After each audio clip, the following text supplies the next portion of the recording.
I actually liked to start with the improv of the scene because I always feel like you can get back to the script, but if you're on script and then you improvise, you're always coming back to the script. So we'd actually go find stuff and then be like, okay, now let's add the lines back in. So we would find the intention of scenes a lot of the time, and that's where you might find some things that were just magic. Hello, and welcome back to The Director's Cut, brought to you by the Directors Guild of America. Today's episode takes us behind the scenes of director Maureen Bharoocha's new comedy, Golden Arm. The film tells the story of Melanie, a nice girl baker who must trade her whisks for barbells after her best friend Danny ropes her into taking her spot at the National Ladies Arm Wrestling Championship. In addition to Golden Arm, Ms. Bharoocha's other directorial credits include the feature film Fatal Flip, the movie for television I Am Watching You, and episodes of the series Effed and Hey Dude. She was also a segment director on Jimmy Kimmel Live. Ms. Bharoocha recently spoke with fellow director Lucia Aniello at the DGA Theater in Los Angeles about filming Golden Arm. Listen on for their spoiler-filled conversation. Okay, so first off, tell me about how you found this script, what happened when you first read it, what spoke to you about it, and what made you say, this is my first feature? Yeah, what's funny is I actually didn't read the script at first. I met the writers Anne-Marie Allison and Jenna Milley in a women's group, basically women writers, producers. Okay. I reached out to them to do some PR on another thing, and they were like, we love your work. I'd done some shorts for Sprinkles Cupcakes and Funny or Die and Comedy Central. And they were like, we have this idea for a movie, for an arm wrestling movie, and we need someone to do a sizzle for us. This was 5 years ago. Oh, wow. And I was like, I just loved the idea. I was like, they didn't even have the script yet. So I was like, oh, you know what? We can shoot this sizzle in someone's garage with a bare bulb and some smoke, just gather a bunch of ladies. I was like, Betsy Sodaro would be perfect. So they didn't know Betsy. I was like, let's do Betsy. And then my other friend, Leland Bowden, I was like, she'd be great too. So we shot this sizzle 5 years ago in a garage. Cool. They took that out. They wrote the script. A year later, we did a live reading. They got producers on that. And then from there, I went to go work on Jimmy Kimmel Live for 3 years, and they went and got financing, and 3 years later, they were like, okay, we got the money. So it was 5 years ago. That is not a story you usually hear where somebody says, oh, by the way, we got the money, and let's go make that movie. So That's cool. So yeah, you just mentioned kind of some people from UCB. There's a lot of Upright Citizens Brigade Theater alums in this movie. I mean, since I guess it sounds like you worked with the writers in the development process, were you kind of introducing them to the actors and the comedians and saying kind of adapt some of these characters to their voices? Because a lot of them, Mary and Eugene, I mean, they're all, and Betsy, of course, so funny as just writers and performers themselves. So were you able to kind of just fully collaborate completely or what? Yeah, I mean, it was definitely a process.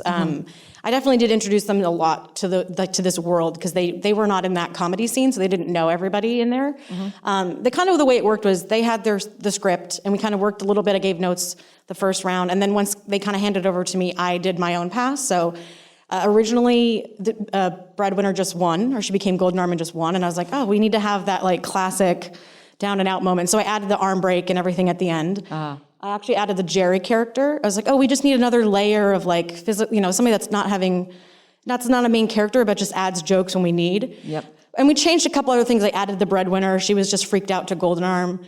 And so once we had that script kind of tight, once we added each person, like you said, I'd be a fool not to use each person that came on board and have them come into the mix. Ron's character in particular was, Carl was supposed to be a sleazy guy, almost like a Brett Gelman type we've seen, And when Ron came on, I had a conversation with him. He's a friend that we shot a short many years ago. He was like, here's the deal.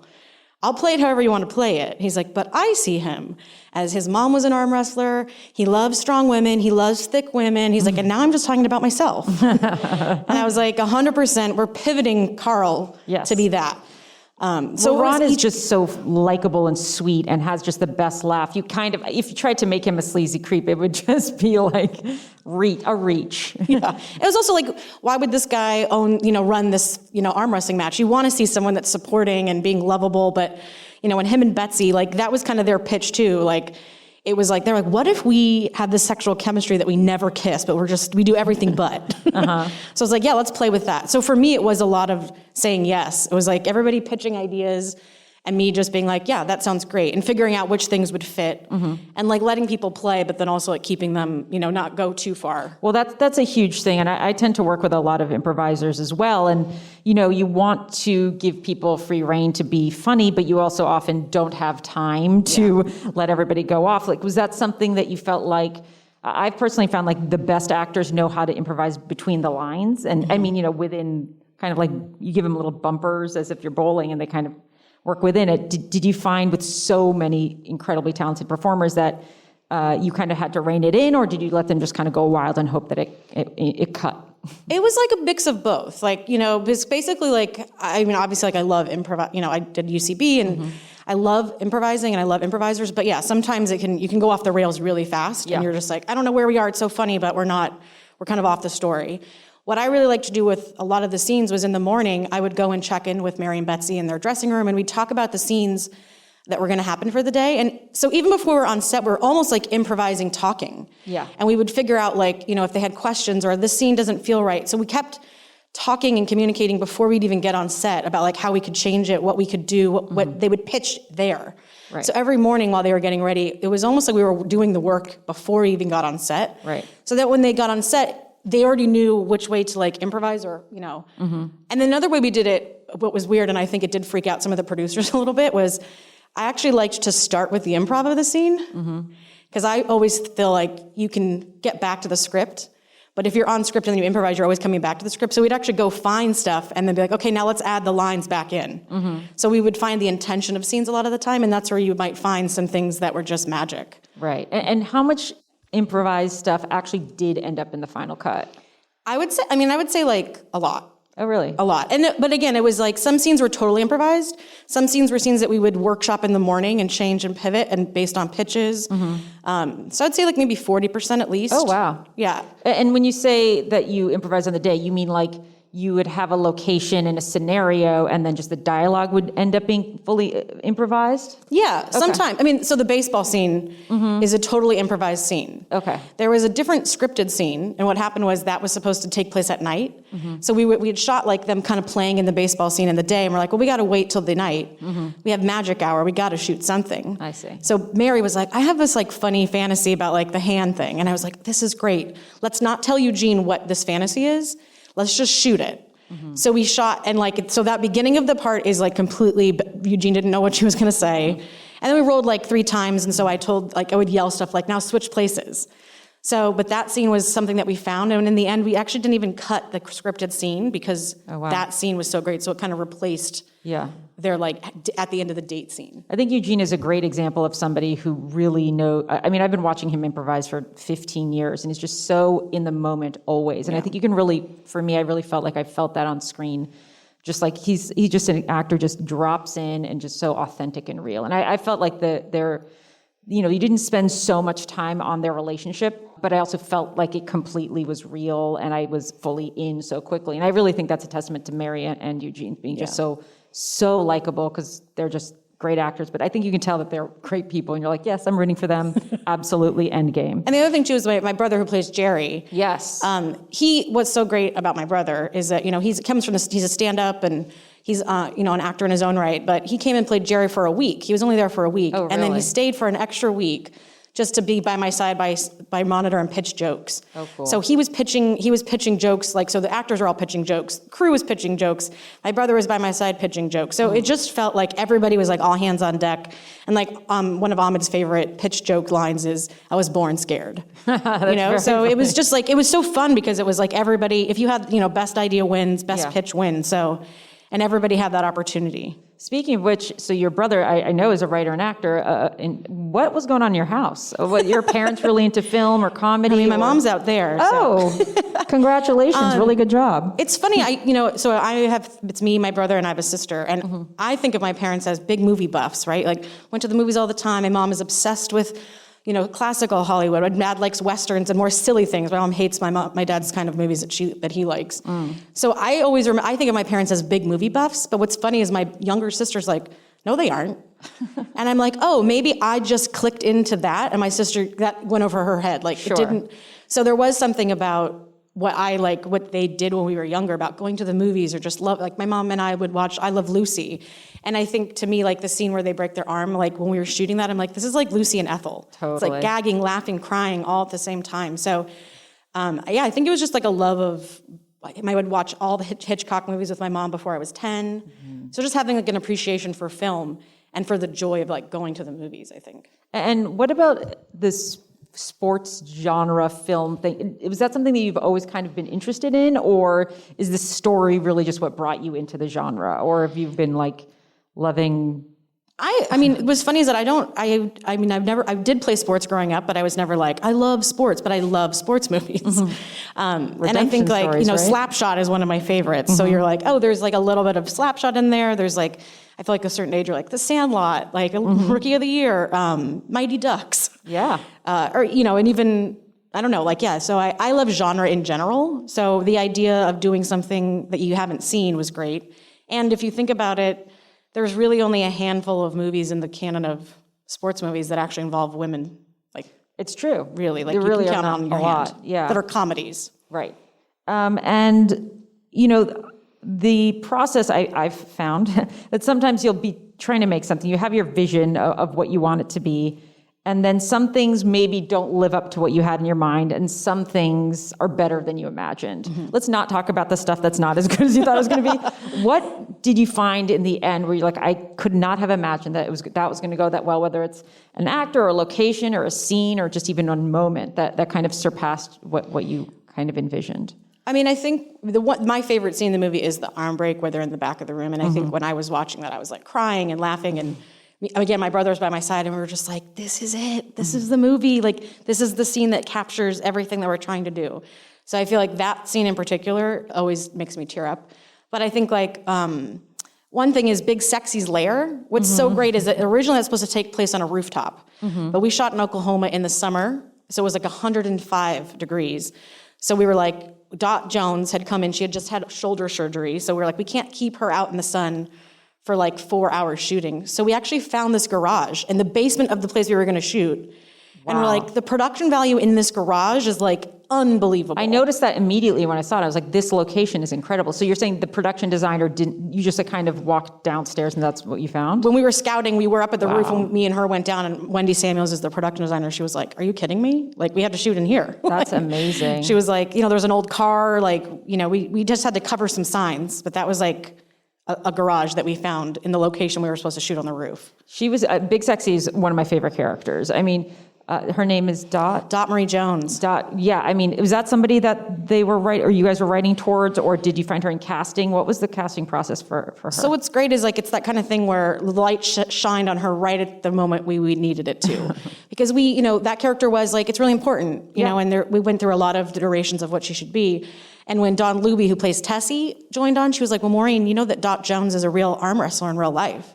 Wow. And she was always somebody on my list, like, but I was like, the shuffle of like casting. And as soon as I knew that, I was like, there's only one person that can play this. Like, there's only one human being that is the cross section of actor and arm wrestler, and that is Dot Jones. So when I had a conversation with her, and she was like, I was born to play this role. This is like my life. And so Big Sexy, yeah, that's me. And a lot of the stuff, we had some scripted stuff, but when she came on board, it was like, you just tell us how to arm wrestle. You just tell us your life story and I'll roll. Wow. So a lot of that stuff is her really teaching us. And she really is like 601 wins, like insane. Wow. So the authenticity from her really, I think, grounded the movie and made it authentic. So you just mentioned the real arm wrestling world. Is that something that you and the writers did a lot of research on, or did you have consultants, or what was that process like? Well, one of the writers, Anne-Marie Allison, she's actually in one of these arm wrestling leagues in DC. And so she has a charity in DC called DC Claw. And so her and Jenna kind of came up with this idea from her experience wrestling in these arm wrestling leagues. And we have there's ones all over the country. There's one here in LA called Lady Arm Wrestlers League. And they dress up and they do it for charity. So as soon as they kind of told me about the idea, it was like looking into it and researching it. And it's really cool because there are two arms of arm wrestling. There's the more entertainment wing like this. And then there is like the more like professional way. So we were like, well, obviously this movie kind of leans into the cosplay and the theatrics of it a little bit. So your first feature, What do you feel like you've learned from this experience that you want to take into inevitably what will be your second feature? Yeah. I mean, to me, I kind of consider myself like a collector of people. And I think one thing that this proved to me is almost every single person that was on the crew we had our Oklahoma crew that we found, but my DP, I went to film school with, Chris Messina, who's a genius. Wendy Samuels, she shot a TV movie for me a long time ago. The ADA worked with me on basically everybody in this movie I had already worked with, so it's like find your tribe and your people that you trust, because that's how we could shoot this movie in 20 days, is that we just had a shorthand and that trust was already built in. So it's just having a group of people around you that you want to be with for like stuck in a cab. We were in that cab, me, Mary, Betsy, and the DP for like a whole day. Who you want to sweat with, get down and dirty with, is the people that you just have to keep bringing with you. Yeah, for sure. So I think you've kind of touched on this a little bit in talking about how you're so flexible with like, oh, we have this time, let's shoot this. But generally, there's some sequences that you can tell have been very shot listed and probably storyboarded, and that, is that something you do with the DP, or is that something you kind of already have months before you've hired anybody, or what is that process like for you, or does it change per scene? I think it changes per scene. Again, like Chris Messina, who shot this, we went to film school, went to Boston University together, and it's so funny, everyone's like, you guys don't even really talk to each other. But what would happen is we would run a scene and we just look at each other and be like, or like we just, I don't know, we have a kind of a language that he would stand somewhere and I'd be like, and then if something wasn't working, he would look and I'm like, okay, we move over here. Like, so a lot of it is just kind of like looking at the scene and then just talking about like letting it flow and figuring out like, with the arm wrestling thing too, it's such a repetitive thing. So we didn't want the movie to get boring. So it was figuring out how each arm wrestling location, we could shoot it differently. So that was, I think, the biggest organizational thing that we did, was like making sure that we don't use Steadicam at the beginning and we only use Steadicam like toward the tournament. Right. But there was like, we would basically shot list together, like the night before. We'd have our car shot list and then we'd come together the night before and like really figure out, okay, what's from your list, what's from my list. Oh, interesting. And then, so you kind of both had your own ideas for a list and then would collaborate maybe the night before? Like whenever we would meet, like, because I have some ideas, but I also know you make a list, you make your things and then you throw it away. Sure. So that, when you're doing it, you're like, okay, yeah, we already know what we need. And then it's going to change because the improvisers are going to move somewhere else. Right. So just being able to pivot. I like to give people freedom, but yeah, sometimes you're like, don't go over there. 20 days is very fast to make a feature. I mean, was that something where you were like, in a way it was great because you were able to just like make quick choices and move on quickly, or were there some things that you felt like that did constrict you? I mean, there were certain things that were constricting, like the tournament sequences. We actually only had 3 days in that space to shoot everything. Wow. And that ended up being like 1/4 of the movie. Yeah. So actually what ended up happening for that is we had 2 cameras a lot at the time, and I asked for a 3rd camera, and they were like, we can't afford it, we won't. So I ended up paying for it myself. I was like, wow. We need a 3rd camera. And I know, they're like, well, just make it work. And they're like, I can make it work, but the movie we won't have as much coverage as we need. So having that 3rd camera really helped. But that was the most time crunched thing, was like, we have to shoot all of these sequences in 3 days, everything. Yeah. It is true that sometimes having a third camera body really can dig you out, because also sometimes you find shots that you wouldn't have necessarily even thought of, but you're there, and then all of a sudden a 3rd camera, you can find something really cool, especially with, like you're saying, if you're 3 days to shoot all that stuff. It really, but it looks amazing. I don't think that I would have ever guessed that was done in 3 days. Thank you. I'm going to ask maybe 1 or 2 more questions, and then we can open it up. Yeah, I think that makes sense. Okay, so the post-process. Yes. Did you, it sounds like you really have your crew, your people that you trust, and you've been, doing this for a while professionally. Was that something that you like kind of know the people that you're going to go to for your feedback, and you kind of have your stalwarts, or was it when you had new producers? I assume the producers were new to you. Yeah. Was that also, how was that process? That was, because we hadn't worked together, there is that like just getting to know each other, or like trying to get on the same page, and sometimes we weren't on the same page, so that was difficult. But in the end, we all wanted this. We all had the same goal. It was like, make the best movie, make the funniest movie. And it was a little tricky in post because we shot the movie and then we were trying to make that South by deadline. Right. So it was like and we shot for 20 days, but I did shoot a lot of stuff. There's so much stuff that we cut out. So I had my amazing editor, Grant McFadden, and we were just finding that so we actually ended up getting like a second editor to help just with some scenes just to get that crunch time. And Sarah Reeves, she came in, she's edited some of my other projects. She came in and edited and did some help work. She did all the big sexy scenes. And that's really what helped. It was just like having those kind of two, our main editor, Grant, with the whole piece, and then Sarah coming in and just doing a little chunk. To me, it really helped. And it also helped me like actually work with two people in different ways. Yeah. So I would work with Grant during the day, and then Sarah she was editing on Star Trek, and then she would just help me, and I'd go to her house for 4 hours at night. So wow. It was an insane schedule. We made the South by deadline, got into South by, and then it got canceled. But in a way, I'm glad that we had that crunch deadline. Yeah. That, And did you feel like when you saw their different scenes, were you like, oh, I can tell who did who? Or do you feel like in the end, they were both kind of executing what you had shot or your vision for it? I think both were kind of like in line. I mean, especially I work in a really weird way where I think the way I can work fast is when we're on set, I know it. I'm like, oh, we got it. And so to me, I have like this weird elephant memory where you're like, Sarah always jokes like, we don't have it, Maureen, we don't have it. I'm like, no, we have it. I remember it was in this scene. If you go like 3 minutes in, and she's like, oh, you're right, we do have it. I was like, yeah, I know. So I really do sit a lot with the editors to be like, it's this little moment. We got to pull this little tiny moment, this little moment to put it together. Yeah, I find for me anyways, to me the most stressful part of shooting anything is when you're on set, you have more to do in the day, and they're trying to get you to move on and having to have that knowledge of, yes, I know I have it. Because, you do, but if things end up shifting around, you never really know what you're going to need. So is that, not to put my anxiety on you, but is that something that you, especially shooting a movie in 20 days, is that something you found yourself thinking about while you were shooting? Do I have it? Am I ready to move on to the next scene? I mean, I think, so before I did this movie, I was a segment director on Jimmy Kimmel Live.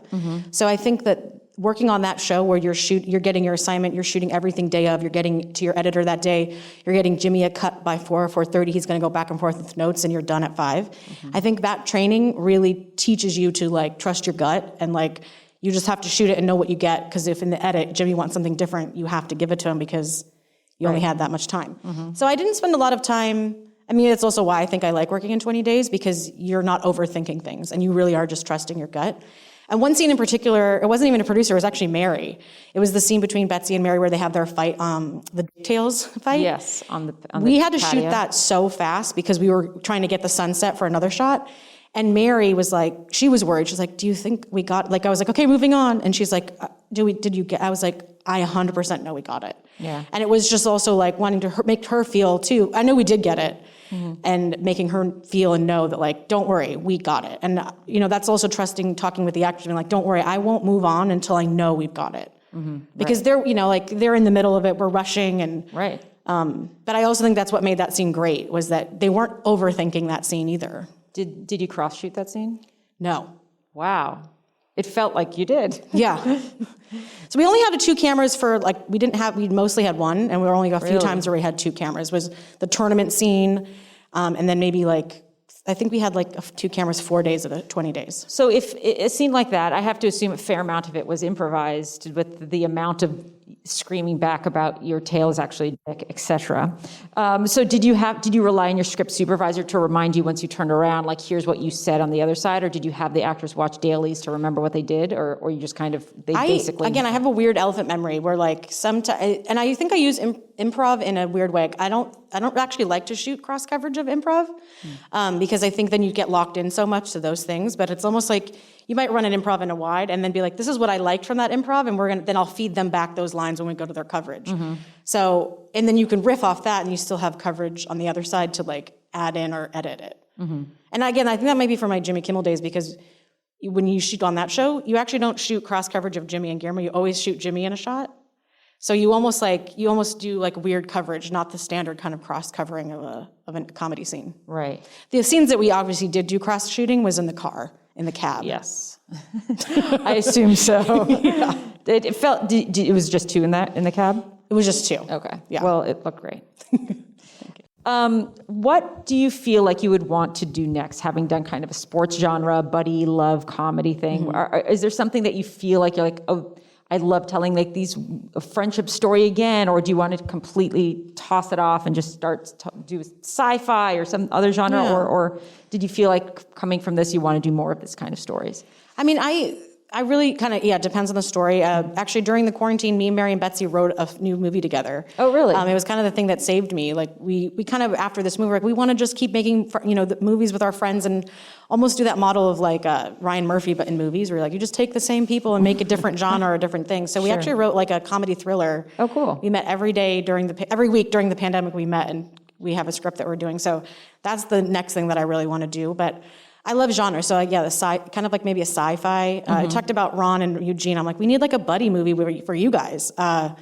So we're like, for Ron and Eugene. Oh, cool. There's a scene that got cut out of them, and like that was the best scene. I mean, it was just fun, but we had, for time-wise, it's like, oh, maybe a buddy movie with them. That's cool. But yeah, I really like genre, and I like that straddling of line of like being a little dramatic and kind of having stakes. So yeah, I love the friendship thing, but genre, I think. I feel like coming from Kimmel and doing segment stuff and having a background in kind of like parody, and you've done commercials and stuff, I really do feel like sometimes those people who are used to adapting their style for what the story is do tend to find themselves doing genre well, because they understand like, oh, here is all the rules or rules I'm going to break or whatever of a genre, and can adapt a little bit more so than maybe people who come from, I'm not trying to slander theater people, but like people who kind of come from stuff where they're like, this is my voice, and I'm going to just continue doing my voice in different iterations. So it makes sense that you're kind of wanting to continue in doing the genre. I think also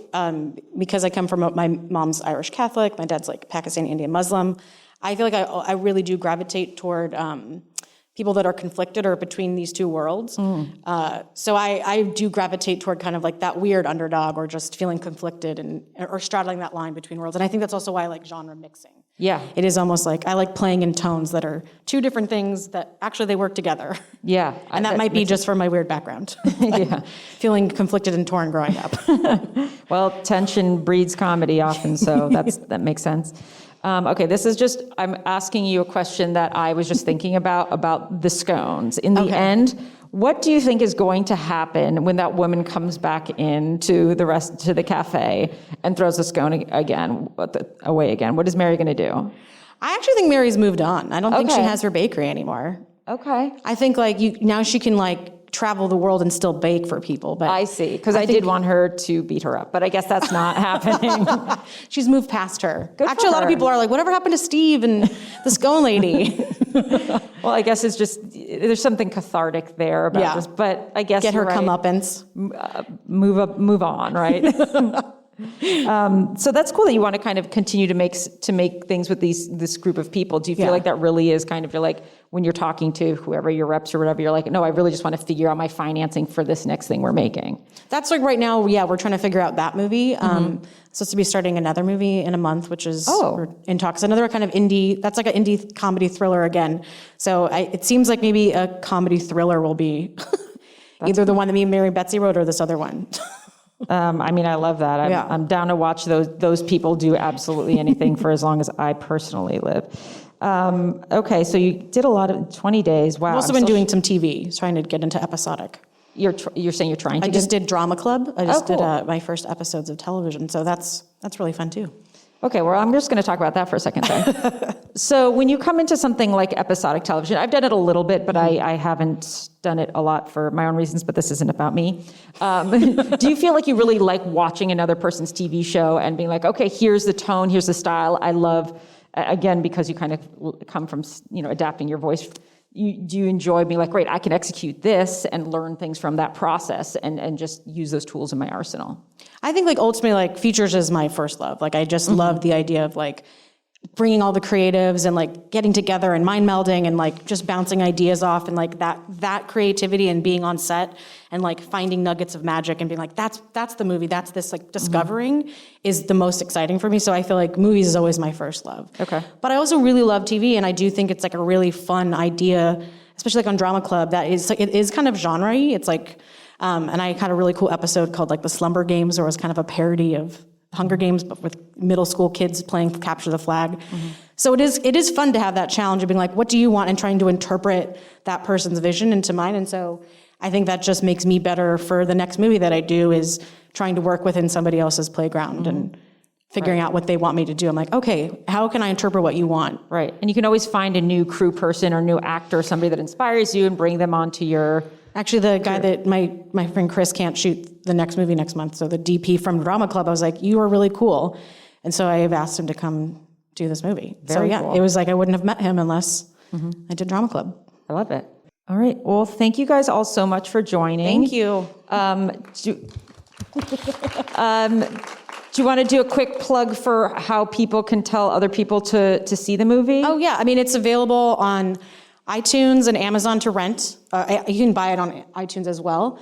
If you follow Golden Arm Movie, you can find out more info there. But it's basically on VOD and everywhere digital. You can rent it. So please rent it and tell your friends. Great. I'm sorry, I'm going to do one quick plug for myself. I got a new show called Hacks coming out on HBO Max on May 13th, starring Gene Smart. Check it out if you can. Thank you so much. And that's it from us. Thank you guys so much. Thank you. Thank you so much. Thanks for listening to another DGA Q&A. If you'd like to hear more, The Director's Cut is available wherever you listen to podcasts. Stay tuned for future episodes featuring conversations with directors Don Misher and Sam Mendes. And be sure to subscribe, rate, and review. We'd love to hear your feedback, and you can help fellow film buffs find the show. Thanks again for listening, and we'll see you next time. This podcast is produced by the Directors Guild of America. Music is by Dan Wally.